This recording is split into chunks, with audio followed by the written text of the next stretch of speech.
সিলেট শিক্ষা বোর্ডে এবার এইচএসসি পরীক্ষার ফলাফলে কমেছে পাশের হার, তবে বেড়েছে জিপিএ-5 প্রাপ্ত শিক্ষার্থীর সংখ্যা।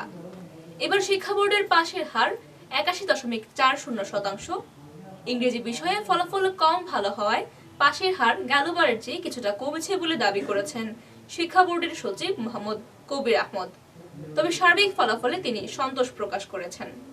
এবছর সিলেট শিক্ষা বোর্ড থেকে 66,491 জন শিক্ষার্থী এইচএসসি পরীক্ষায় অংশ নিয়ে পাশ করেছেন 54,122 জন। পাশের হার 81.40%। গেলবার পাশের হার ছিল 94.80%। এবার জিপিএ-5 পেয়েছেন 8,871 জন।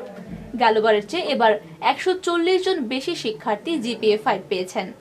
পাশের হার ও জিপিএ-5 প্রাপ্তি উভয় দিক থেকে সিলেট শিক্ষা বোর্ডে ছেলেদের চেয়ে এগিয়ে রয়েছে মেয়েরা। ছেলেদের পাশের হার 79.80% এবং মেয়েদের পাশের হার 82.61%।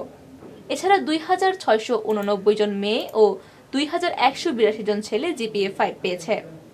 বুধবার দুপুর 12:30টায় সিলেট মাধ্যমিক ও উচ্চ মাধ্যমিক শিক্ষা বোর্ডের সম্মেলন কক্ষে ফলাফল ঘোষণা করা হয়।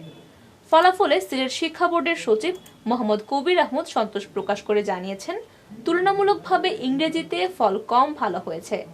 এই বিষয়ে 85.56% ফলাফল এসেছে। বন্যা ও অতিবন্যা থেকে কাটিয়ে উঠতে শিক্ষার্থীরা নানা সমস্যার সম্মুখীন হয়েছে, এতে ফলাফলে প্রভাব পড়েছে। তিনি জানান, সিলেটে বিজ্ঞানের তুলনায় মানবিকে শিক্ষার্থীর সংখ্যা বেশি, ফলে গড় ফলাফল কিছুটা কমেছে। বিজ্ঞানের শিক্ষার্থী বাড়ানোর উপর গুরুত্ব দেন তিনি। আমাদের এগ্রিগেট পার্সেন্টেজ হলো 81.40, সায়েন্সের পার্সেন্টেজ হলো 90.50, আর্টসের পার্সেন্টেজ হলো 79.18 এবং বিজনেস স্টাডিজের পার্সেন্টেজ হলো 80.23।